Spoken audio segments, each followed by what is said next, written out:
Hello everyone, I'm Jennifer Anderson and welcome to the SNAP-Ed Connection webinar, SNAP-Ed and Disasters, Providing an Effective Response. Before we get started, I'm going to go over a couple of housekeeping items. First, I want to let you know that we are recording this webinar and plan to make it available to view on our website as soon as we are able. In the meantime, we will also be sending a copy of the presentation slides to everyone who is attending today to the email address supplied at registration. As a reminder, this webinar has been pre-approved for a CEU hour from the Commission for Dietetic Registration, and I'll give you information on how to get your certificate of completion at the end of the presentation. Today we will hear from 3 different programs talking about responses to disasters. Our first 2 presentations will be from SNAP-Ed programs and their disaster responses. Our third presentation will be from the Office of Food Safety, and we'll discuss important food safety resources available to consumers during disasters. As you have questions, please type them into the chat box, and we will have time for a question and answer at the end. You can access the chat box by going over to the dashboard on the right, clicking the arrow next to the word chat, and you should see the box. Once open, you'll have a text field where you can type your question and a drop-down list where you select the recipient, and this is very important. From the recipient list, please select all panelists, regardless of which presenter the question is for. If you need assistance with the webinar, technical assistance, maybe you can't see the screen or hear the audio, please use that same chat box and we will work with you one-on-one to troubleshoot your problem. Again, please send the message to all panelists. We're going to get started today with Deanna East and Aaron Powell, who are with Michigan State University Extension. Dr. East is the Health and Nutrition Institute Associate Institute Director. Aaron Powell is an extension educator leading many programs. So I'm going to hand it off to you. Great, thank you. So good afternoon, everybody. My name is Deanna East, and I'm the Associate Director for Michigan State University's Extension's Health and Nutrition Institute. Aaron Powell, who is an MSU Extension educator, and I are presenting today on MSU Extension's SNAP-Ed response to the Flint water crisis. Next slide, please, Aaron. So according to the Center for Disease Control, no safe blood lead level in children has been identified. And there is compelling evidence that exposure to lead may cause adverse effects on neurodevelopment in the fetus and throughout early childhood stages. So even low levels of lead in the blood have shown to affect IQ, ability to pay attention, and academic achievement. So in the Flint water crisis, where there was identified high level of lead in the city's water supply, MSU Extension initially focused on the highest need areas, targeting SNAP-Ed programming outreach efforts to parents, caregivers, and children. Next slide, Aaron. Thank you. So when the Flint water crisis emerged, MSU Extension was actually in a really unique position to quickly identify needs, mobilize solutions, and offer education directly to residents. This response was possible because we were already embedded in the Flint community and had been for over 100 years. And it was this history that allowed us to build tremendous trust with residents in the community. And trust was a very critical piece that was lost with the residents of Flint. So having that trust was integral in our response. We were committed to helping residents of Flint understand the role nutrition plays in limiting the effects of lead exposure, teach residents strategies to eat and prepare healthy food, work with community partners to find sustainable solutions in accessing healthy food, and connect the public to other valuable community resources available to them. So through the SNAP-Ed program, we already had community nutrition instructors programming throughout Flint, and we already had long-term partnerships established. So we had presence there and we had established partnerships. What we needed to do was curtail this to the affected residents and a lead response. So combined with the university infrastructure, that enabled us, our staff, to immediately contact experts and partners in the field to quickly translate research for public use and develop materials that could be used by the affected residents. So initially, we knew the first thing we needed to do was make sure that the residents had accurate evidence-based information. I met with a group of local dietitians from the Flint area and with Dr. Mona Hanna-Atisha, who was one of the doctors who initially identified high lead levels in children. And we met to discuss what resources were already existed. Is there something we can all just use and maybe just print more of that? And identified that there really wasn't anything that fit perfectly what we needed, which we had decided was obviously nutrition education information and how nutrition can lessen the absorption of lead in the body, recipes high in specific nutrients, and then also community resources, because if you have all the nutrition knowledge in the world, if you don't have access to healthy foods, it doesn't really matter. So we wanted to connect residents with food assistance benefits that they were eligible for, that they could receive. So then MSU Extension took the lead and we created a booklet that had all of those components in it. After initial distribution and feedback, we decided to edit the book and, for easier distribution, make a one-page flyer that you see on this slide. The front of the flyer provides nutrition information and the back provides specific information to Flint and Genesee County about food assistance and then other resources that are available for residents. The flyer was also translated into Mandarin, Arabic, and Spanish, again, to make sure that we're reaching as many people as possible with this information. Throughout the process, we worked with the Joint Information Council, also known as the JIC, who reviewed all the materials to ensure that information was consistent across different partners and was aligned throughout the county, as to not confuse residents or provide misinformation. Due to quick approvals from SNAP-Ed and our quick graphic design team, we were the first to get approval from the JIC and have our materials out to the Flint residents.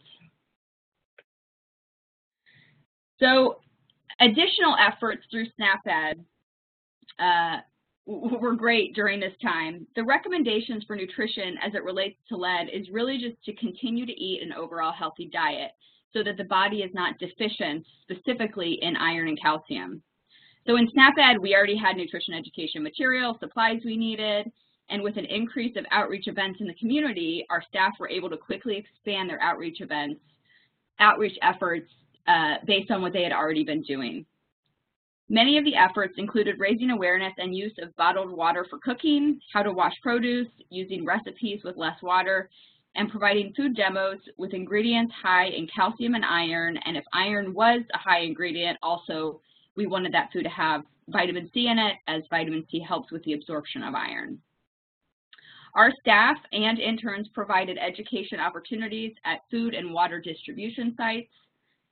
They had to be quick and think about new ways to connect with people, such as while people are in cars waiting in line to receive water and food.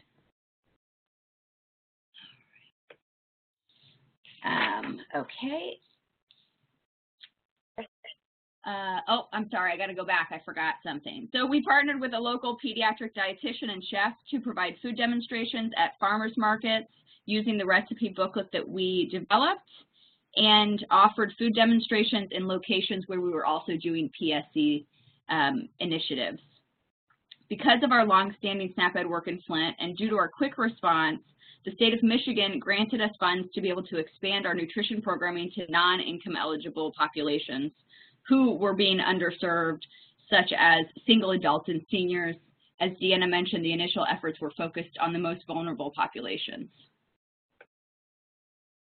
So through SNAP-Ed, we were able to add a food safety hotline, which still operates, to allow residents to connect with our food safety experts about how to prepare food safely. It operates 3 days a week and allows residents to leave a voicemail for follow-up. Through the SNAP-Ed grant and the additional grant funds, we were able to provide all residents with direct education series and presentations, as well as PSE opportunities, such as working with corner stores and pantries to increase healthy food access. In closing, we were able to reach Flint residents due to our longstanding presence and continuation of educational opportunities for SNAP-Ed eligible residents, as well as the relationship MSU Extension has with the community in other areas such as horticulture, which allows us to then connect people with other services such as soil testing if they want to grow their own food. We continue to grow that trust and show Flint that MSU Extension and our SNAP-Ed program will continue to be here even when other resources are not available. And that concludes our presentation.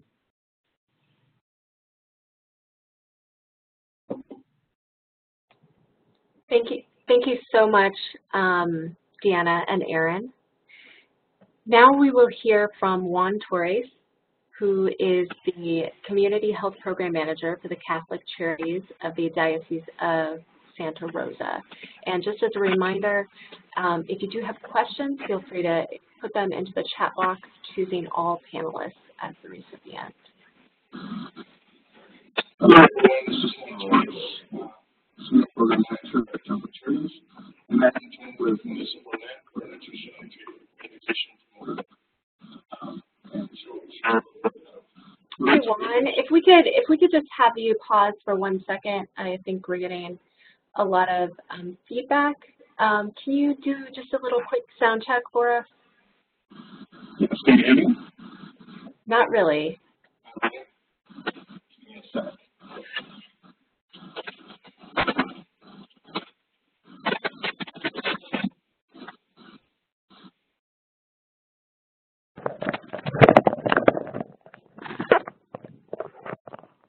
Does this sound better?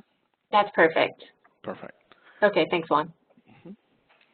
Okay, so once again, Catholic Charities Program Manager, Senior Program Manager, and let's see what is going on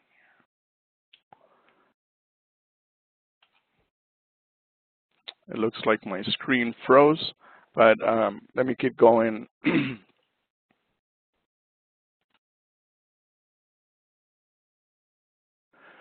So, unfortunately, our Northern California area has been impacted by several disasters, primarily recently starting in 2015. Firestorms became a normal pattern here in Northern California. But today I would like to focus primarily on the 2017 firestorm that impacted primarily the areas that we're based on. Our diocese is just north of San Francisco. It goes along the coast to the Oregon border. And the picture here is Coffey Park in the town of Santa Rosa. And it's our neighbors just down the street. And you can see the destruction from that 2017 Tubbs fire.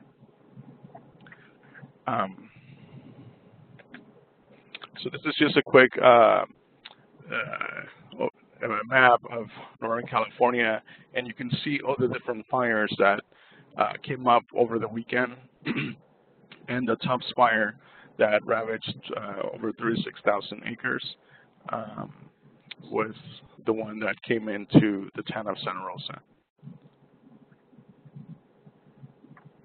And one of the things I really want to emphasize in this presentation, as we kind of put things into context, is that in a disaster, it's not a 1 week, 1 month, a 1 year recovery effort. In particular, when the disaster is the size of the one that we had to deal with here in Sonoma County and the surrounding area, is that there's a preparation, there's a disaster, and then there's this very heroic, everyone kind of steps up and helps their neighbor, and it's just wonderful to see everyone helping each other. But once this honeymoon period ends, there's this dissolution, and everyone just has to move on, get back to their work. There's something else that came up, and the people that lost their homes, that were impacted, they're still there. They're still struggling, and it's just something that we really have to be mindful. And here we're focused on the long-term 5-year plan.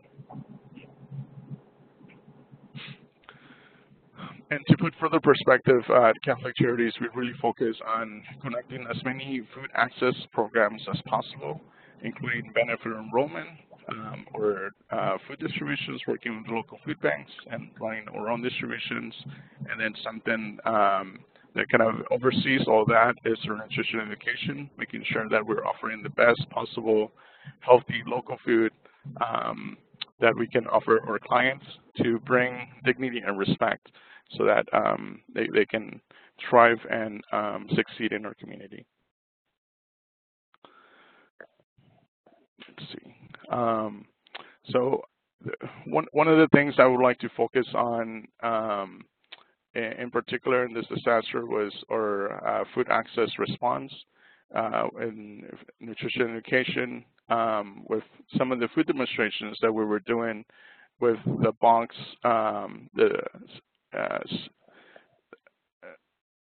CSA Box Program, Community Sustainable Agriculture. And it's something that, a partnership that we developed with the local farm, where we would help individuals sign up and receive a box on a weekly basis or every other week. And then it was a partnership with our SNAP participants, or SNAP team, that would connect them to the market match, which once they get their box, they could get the market match and get the box at a discounted price, at half the price. And this is where Melissa Barnett, a fire survivor here in the 2017 firestorms, kind of came in and was a key player at our response, in particular around nutrition education, and really made the difference. So I'd like to pass it on so she can tell you a little bit of her work. Thank you, Juan. In 2017, I was visiting Mendocino when the wildfires started, and I remained to help friends after the Redwood Fire and supported volunteers. And when I returned to Santa Rosa with the destruction of the Tubbs Fire, I began living in a FEMA trailer at the fairgrounds maintained by the County of Sonoma. By March 2018, there were 270 units, families, living at the makeshift camp, suffering loss of housing, income, employment, pets and loved ones experiencing trauma. I know a little bit about how to survive trauma. As I got my bearings and learned where the helpers were, I found Catholic Charities and began volunteering as a nutrition education promoter and community health worker by providing SNAP education, supplying food, and connecting resources. First, I started with the food demonstrations in the education room at the agency headquarters at Airway Court, twice a month for clients, stakeholders, and CSA Box members. The mission was to promote the Community Sustainable Agriculture Program with SNAP education while teaching from the box. We would later move the demonstration to the lobby for greater visibility. Every 2 weeks, the CSA Box was delivered with a newsletter of the happenings at the farm, favorite recipes and tips. The demonstration would provide educational information, proper storage, creative cooking ideas, and challenges like cooking in small places. I was learning how to cook out of an RV. I took my experience and created lessons. I used crock pots and rice cookers.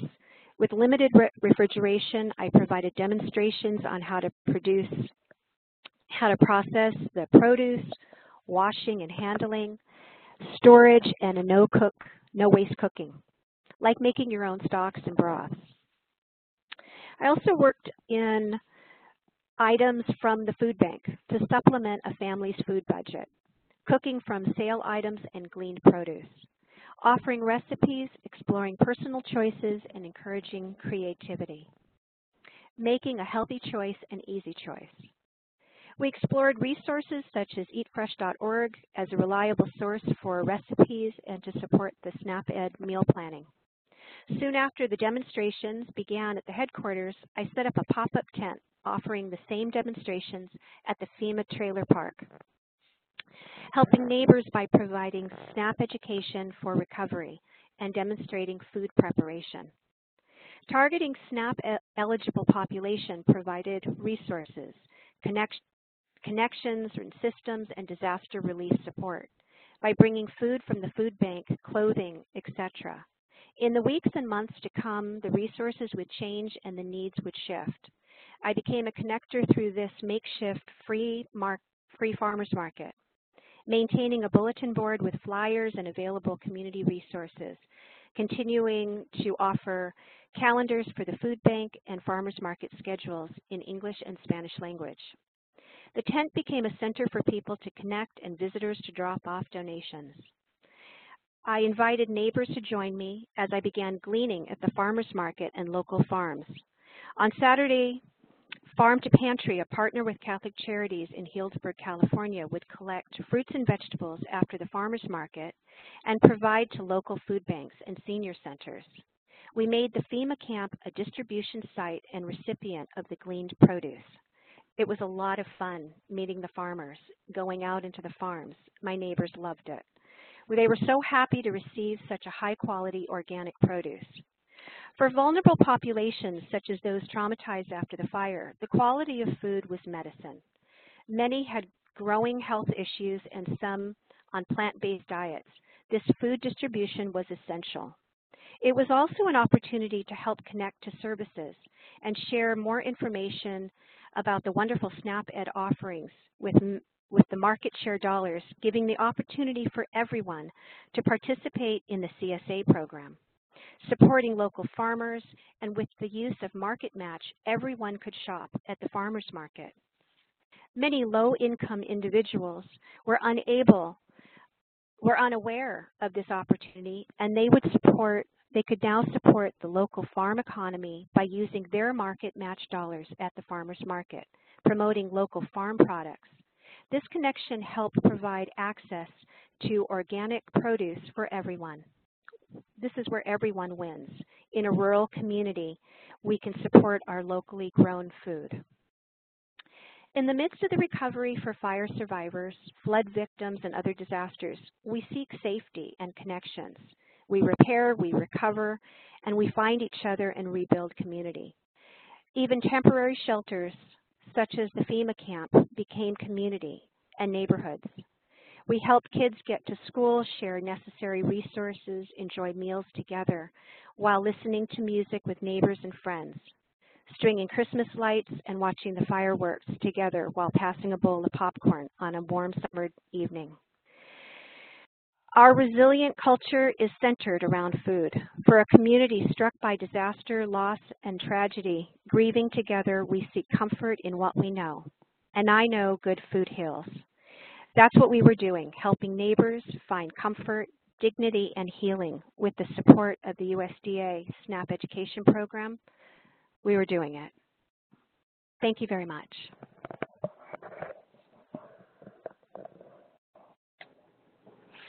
Thank you so much for that wonderful presentation and your experience. Finally, we will hear from Tina Haynes, who is a registered dietitian, nutritionist, and registered nurse. She works as a senior food safety specialist at the U.S. Department of Agriculture's Food and Nutrition Service, Office of Food Safety. Thank you. And Tina, I will hand it over to you. Thank you.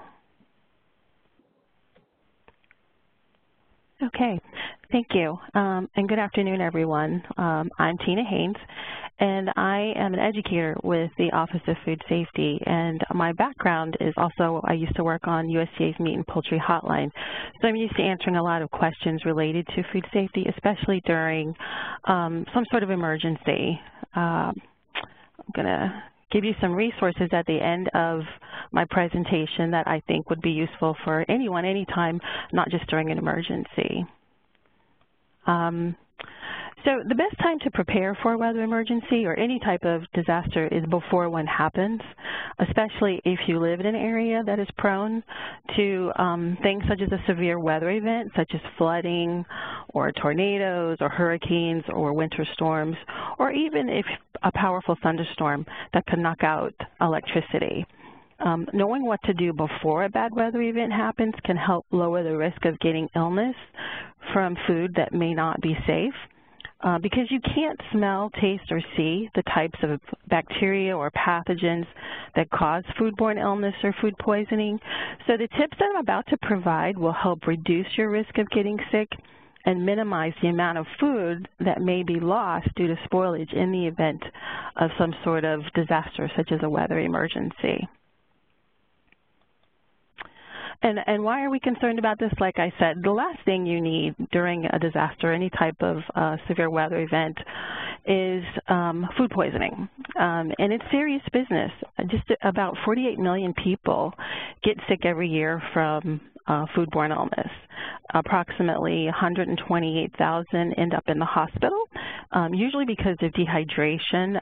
Either they can't keep fluids down, either through vomiting or diarrhea. And unfortunately, about 3,000 people a year die from foodborne illness, and these statistics are from the Centers for Disease Control. So it's serious, and just because someone may be sick, they think that it could be just a stomach flu, but it could be something that you ate that may not have been safe. So what can you do now? What can you do to prepare now? There's a lot of things that you can do now. So I'm going to review some of the steps that can be done ahead of time to help prepare for some sort of event that may affect the safety of your food. First thing, keep an appliance thermometer in the refrigerator and the freezer. This will tell you the temperature, which can help you determine the safety of your food. If you don't have one, they're easily purchased at any store that sells kitchen appliances. And these are designed to sit in the refrigerator or the freezer, not the kind that you put into food to take temperature, but the kind that you just actually sit on the shelf, where it may have a suction cup or a handle that you can hang in the refrigerator or freezer. And the reason you want that is because you want to make sure that the food is being kept at a proper temperature. You want to make sure the freezer is at 0 degrees Fahrenheit or below, and the refrigerator is at 40 degrees Fahrenheit or below. Without electricity or a cold source, food stored in the refrigerators and the freezers can become unsafe. Bacteria in food grow rapidly at warm temperatures, especially between the temperatures of 40 and 140 degrees Fahrenheit. And if these foods are eaten, then people can become very sick. You don't want that. Another thing that you can do is to freeze containers of water ahead of time. You can do that, such as in a plastic gallon jug. And by making that into ice, you can help keep food cold in the freezer or refrigerator. Or they can be used in coolers after the power is out. In order to do that, I don't usually do this unless I know there's going to be some impending event, like in preparation for a hurricane. I live on the East Coast. Then I may, I have done that. I have frozen containers of ice in a plastic gallon jug and then just left them in my freezer, and that'll help the food stay colder longer. So that's one of the things you can do, and they can also be used in a cooler, like I said. But you can also fill, for example, freezer bags, the kind that, Ziploc, with ice cubes, and store them in the freezer, and they can also make really good ice packs in the case of a power outage. And the reason I'm talking about power outages is because that's usually the most common occurrence during a disaster that most people will experience. I know people lose their homes and in some of these disasters, and this doesn't apply, but the information I'm providing is very basic in general, and I'll give you some resources at the end. The other thing is to have coolers on hand too, to keep refrigerated food cold if the power will be out for more than 4 hours. I know sometimes you don't know that, but if you live in an area that's prone to frequent power outages, it might be something to look into. The styrofoam ones work great, and you can also use the gel packs in the coolers. You can use the gallons of frozen water. If you have that available, they can also be used in coolers. Some other tips that you can do in case of an impending emergency or a weather event that will cause a power outage is if you happen to be home when the power goes out, you can place refrigerated items such as leftovers or milk and fresh meat and poultry that you may not need immediately in the freezer. And this helps them keep a safe temperature longer. And then you would push those foods together in the freezer, and this helps them also stay colder longer. So if you think the power will be out for an extended amount of time, you can try and get dry ice or block ice. That may help keep food cold, but you need to find out now where to purchase block ice or dry ice if it's available in your community. You don't want to wait until the emergency strikes to know if dry ice is even available in your community. I know I had a power outage for about 5 days after a hurricane in this area. That was that was many years ago. But one of the local big stores advertised on the radio that they had dry ice available. So I sent my husband, and he stood in line for hours to get basically what was a sandwich bag full of dry ice, which will not even keep a cooler cold. So lesson learned, that was a waste of time, and that amount of ice is not going to help keep a refrigerator or freezer cold. So, you know, it's going to take about 25 to 30 pounds of dry ice to keep a freezer cold for 1 day. That's a lot. So you're thinking about 3 pounds per cubic foot. And honestly, you have to handle it very carefully. It can burn, and you know, for some people, it can be pretty expensive. So it probably retails about $1.19 per pound. So that may not be a viable option. But again, if your area is prone to a power outage, you might want to check into that if that's something you think might help you. Another type of disaster, such as flooding, if you're prone to flooding in your area, it's probably a good idea not to store food on the floor. For example, if you have a basement or a garage, it's best to store food on shelves that will be safely out of the way of any contaminated water. Again, for example, if you have a basement, make sure it's on some sort of pallet or a shelf. Let's see. Next slide. So when I answered questions from the Meat and Poultry Hotline, the #1 question related to an emergency was how long is the food safe in the refrigerator or the freezer if the power is out? Well, for the refrigerator, you have about 4 hours. So the refrigerator will keep food safely cold for about 4 hours if it's left unopened. A full freezer will hold the temperature for approximately 48 hours or 2 days. If your freezer is only half full, it's about 24 hours as long as the door remains closed. If you need to go in there, then we just recommend doing that as quickly as you can. And always store away any items in the refrigerator that or freezer that may have come in contact with raw meat juices. That could happen in the freezer if the food thawed to the point where juices started leaking. What do you do if you're not home when the power goes out? How will you know, if it's been 4 hours? There are a few things you can do. If you have neighbors, you can ask if they know. You can also check the freezer quickly. If the food is still frozen or still very cold to the touch, then that's still safe. It's not thawed completely. It has ice crystals. It's still safe. The refrigerator food should be cold to the touch as well. Ideally, if you have a thermometer in there, you can check the temperature. If it's above 40, that's a good, if it's below 40, that's a good sign. If the food still feels cold to the touch, that's also a good sign. We also say that if you're not sure, it's best to not eat it. And I'm going to give you some resources at the end of this to call or to check so that you don't have to throw food away if it's not necessary, if you need further assistance to determine if food is going to be safe or not.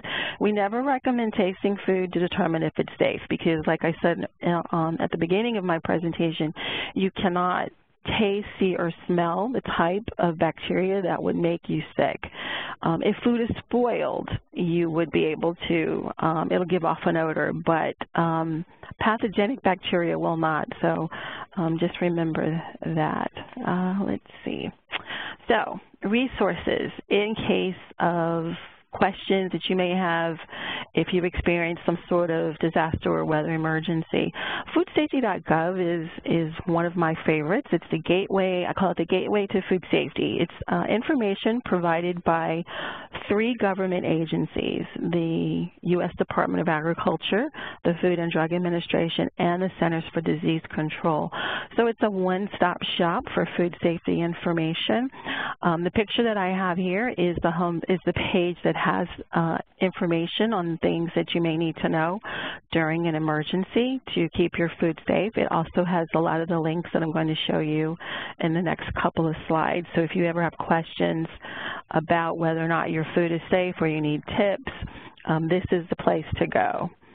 Also on this side, there is a chart available to use as a guide to determine if food is safe.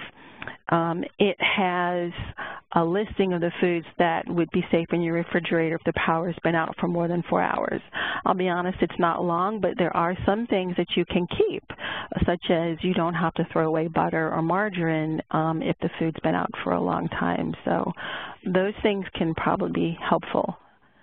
And let's see, I'm going to go over some resources other resources for you.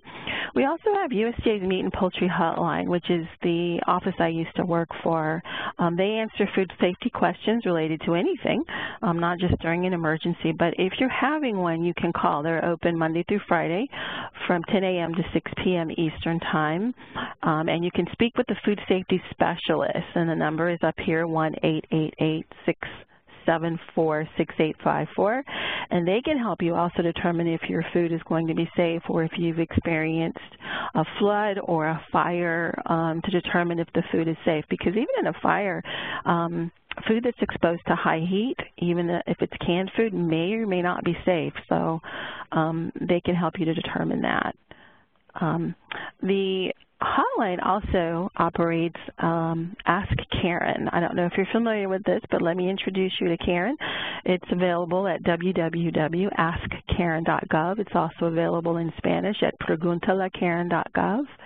And it is a site, and it's also a mobile app that you can download to your phone and ask questions about food safety. There are some pre-programmed questions in there, frequently asked questions that you can look up. There is a live chat feature where you can chat with someone about a food safety issue you may have. And I think, yeah, that's what I want to say about that. It's available 24/7, whereas the chat feature is not available 24/7, but you can also, you can look to see if there's some questions in there that may be programmed to answer questions. It's programmed to answer questions about food safety. And also you can email questions, and the staff there will respond to those emails. During certain types of disasters, they will also post information on their Twitter site and Facebook site, depending on the nature of it, that may also be helpful to you, and those links are there. And the last thing that I wanted to share with you is that there is a publication available for free that you can obtain. It's called A Consumer's Guide to Food Safety to Severe Storms and Hurricanes. And it has information about flooding and the tips that I just went over.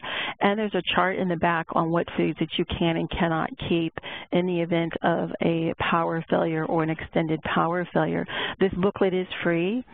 You can get bulk copies if you want to share them with others or use it as an education tool. You can get it by calling the hotline at 1-888-MP-HOTLINE or the number that was in the previous slide. You can also request it through AskKaren, and it is also available in Spanish as well. And we would be happy to send those out to anyone who requests them. And did I say they were free? And they are free. So if you have any food safety questions in the future, these are good resources for you. And that's all that I have, and I'm ready for questions. Thank you.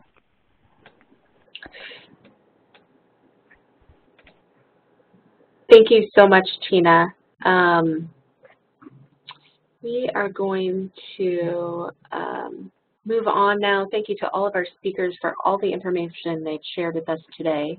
And thank you to everyone in the audience for your attention. We're going to move into the question and answer time. So if you have questions, please submit them via the chat box and select all panelists from the drop-down box as the recipient, and we will get to those questions. So while those are coming in, there have been a few housekeeping questions that were raised. The first one is this being recorded so that I can watch it later or use it for staff training? Yes, we are recording this webinar and we'll post it to the SnapEd Connection website for future use. When the webinar is posted several weeks from now, we will announce it via the e-bulletin. You can register for that e-bulletin on the SnapEd Connection website. We've also had a few questions about how people get certificates of completion to log their CEU hours. We will be emailing certificates and presentation slides to all attendees who attend for the majority of the presentation. So if you do not receive a CEU certificate within the next week, but you would like one, please email us at snap-ed-connection@fns.usda.gov. Additionally, if you've watched this as a recorded event and would like a certificate of completion, please email us. Let us know that you watched the webinar, and we will send you the certificate. Moving on to our next question. This is for California. Can you speak for a moment, actually this is California and Michigan, but we'll have California answer first. Can you speak for a moment about what kinds of valuable partnerships you had in place before the events happened, and what types were formed during and after the events? Also, if you could go back and develop partnerships before the disasters happened, what relationships would you prioritize? This is Juan again. You know, we were pretty lucky at Catholic Charities that we're a multi-service agency, so we have pretty broad level of connections, working with the food bank, working with our local counties. But I think something that we're working on a little bit closer is with the VOAD, volunteer agencies in disaster, something like that. I can remember exactly, but just kind of coordinating the efforts a little bit more. There's lots of agencies that are working on disaster preparedness, but what we found is that not everyone's working as closely as they should. So that's something that the whole Northern California has been working on quite a bit. And in Michigan, that is such a big question. So I'd say generally our partners are places where our staff programs. So, you know, community centers, schools, the faith-based community is a good one in Flint. So that was a good place to be already. Initially, honestly, the Red Cross had a meeting that I went to. There was probably 150 people in the room, and every single person got up and announced where they were from. And a lot of partnerships were made through that meeting. I couldn't believe nobody left. It was about, you know, a multi-hour meeting. But I think just anywhere, you know, anywhere the community is, and that's the places that then when the crisis happened that we, you know, shifted to. So, you know, faith communities are probably, were the most important for us based on our community, but that could be different for other communities as well. And then just being a part of Extension, we had a lot of connections in agriculture, and so we're able to help facilitate some distribution to other areas that the university has as well. Great, thank you so much for that. And if we could have the presenters mute themselves while we go on to the next question. So the next question is for Tina. You mentioned in your presentation 1 in 6 people become sick from food poisoning Is this worldwide or just in the U.S.? Hi, this is Tina. That's in the U.S., not worldwide. This is from the Centers for Disease Control. It's their statistics. I hope that helps. Thanks for that clarification. And also for Tina, while we have you, someone says, I haven't worked with dry ice. Can you please speak a little bit more about its use, longevity, and how it compares to regular ice and other issues with its use during a disaster? All right. Yeah, dry ice is colder than regular ice. I'm not an expert in dry ice myself. I believe it's frozen carbon something. I can't remember. I don't want to say wrong. But it has to be handled with gloves because it's super, super cold. On the hotline, we would occasionally get questions about it, but not often. You have to be pretty familiar with it. Most people are probably familiar with it because if you pour water on it, it makes the smoke, like for Halloween or so those types of productions. But and you have to have enough of it to put in your freezer or refrigerator to keep it cold. And that's what I find the biggest problem is, and that's why I mentioned if you are prone to power outages or failures, you may want to research if dry ice is even available in your community.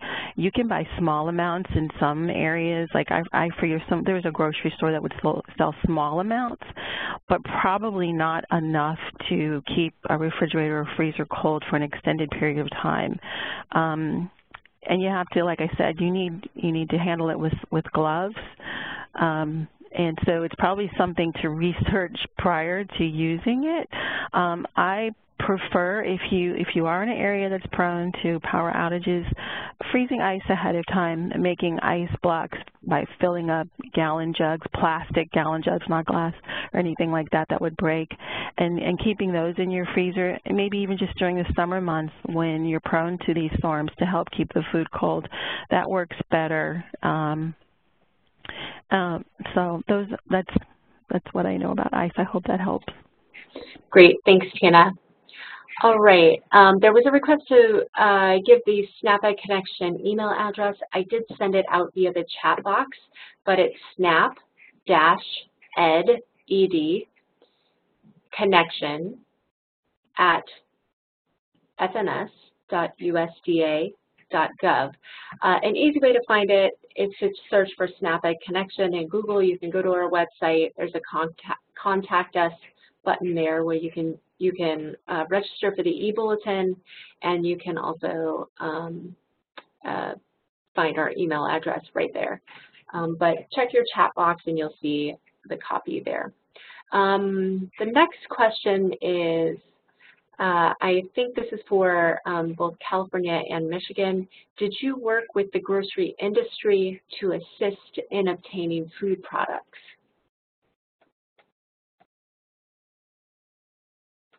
And we'll go ahead and start with, we'll start with Michigan and then go to California. So our staff regularly work with the local grocers to, I guess, assist for grocery store tours and things like that. Deanna might be able to speak on a higher level about our director did procure donations of food products. Right, so we did. We met with several commodity groups along with the Grocer Association to kind of see what exactly, was needed. So for instance, we met early on with UDIM, so it's United Dairy Industry of Michigan, and they, they heard the need, they understood, okay, what is good nutritionally here that maybe people don't have, a lot of access to, or would be beneficial. How could they respond? And they provided, oh, Erin, I can't remember how many gallons of milk, but it was like an immediate response. They had, thousands of gallons of milk delivered to the food bank, and those were distributed. So it was working with the grocers on what types of signage, what types of information they could post, or what could they provide, as well to some of the distribution sites, that would be beneficial. And we came along, and that's where the food demonstrations, so whatever it was, whatever commodity group stepped up to provide some type of donation, we were there to help out with food demonstrations and help out in that respect. Great. So California, did you have any experience with this as well?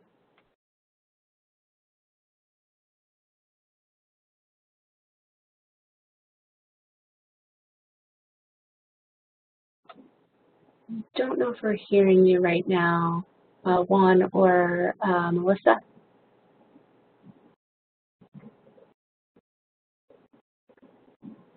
All right. So I think we'll move on to the last question. What grants were used by the agencies to fund the programming? So Erin and Deanna, do you have any insight into that? We received additional funds from the state of Michigan through the Department of Health and Human Services and also the Michigan Department of Education, in addition to SNAP Ed funds. Right.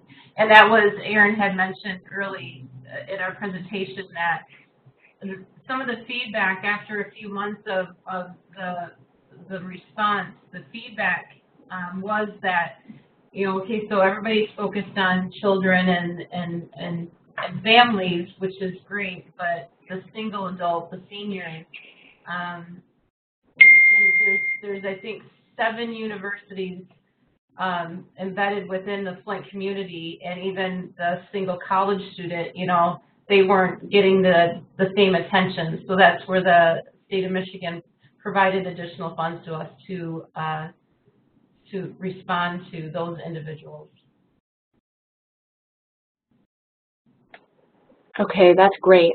We'll give Juan another chance to answer whether you've had additional grant monies, or also another question is, do you have any tips or strategies for what to do when the honeymoon period is over and external resources, interest, energy, all that dissipates, but needs are still high?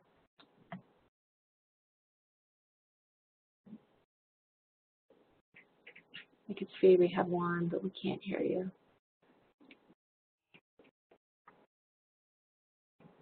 All right, we'll give him one more second. And, oh, there we go. I think we can hear you now. Sorry about that. Some microphone issues. So specifically around the groceries that that was the first question, we were directing that to the local food bank, who had the larger capacity to take on truckloads of donated food. We concentrated on providing fresh local produce, and the gleaning was something that we started around that. We had already been working on it to get it started, but luckily Melissa was key in making that happen, as well as some other key staff members here in Catholic Charities. A tip for the honeymoon is just communicating that the need for resources is ongoing. Here at Catholic Charities, we were lucky enough to receive a disaster case management, so we were able to incorporate it in part of our agency-wide process. But just communicating and working with other local agencies to communicate that the need is still there. We've had, like I mentioned before, in 2015 there were fires, and then 16 there were more fires, and then 2017 there was this giant ones that really came into our town. But there's been continuous others, and all those people are still struggling, and they still need assistance. And luckily, SNAP Ed is one of those programs that we can continue to support, whether it be in the improving the policy systems and environmental changes, to make sure that those that are providing food or other services take into account that it's not just about providing food. You need to worry about the dignity of the people and the health. So you need to provide as healthy and nutritious food as possible. I hope that answers your question. That's great. Okay, we have one more question. This will be our last question. Please speak more about how gleaning is accomplished. This is for Juan. So Melissa was key in this, where for gleaning we needed to build a relationship with the local food banks. I'm sorry, not the food banks, the local farmers markets, which was something that our SNAP-Ed team had been working on already, and as well as our SNAP outreach team. But building those relationships, something that we say a lot here in the office is the work that we do is all about relationships, building those relationships to either the organizer of the farmers market or the owner of the local farm. And Singing Frog Farms in the town of Sebastopol was a key partner in, being really conscious of not just providing fresh local food to those that can afford it, but they're really conscious about making it available to everyone, because we're all one community. So just building those relationships, going out and visiting the farms was really key to making the cleaning process. I love that you're focusing on the partnerships and building community. That's a great note to end on. We're going to wrap up the questions and answers now. If we were unable to get to your question, feel free to email us and we will get back to you. If you have a question for a specific speaker, let us know which speaker you'd like your question directed to, and we can contact them for you. And I hope that you all enjoy the rest of your day. Thank you so much.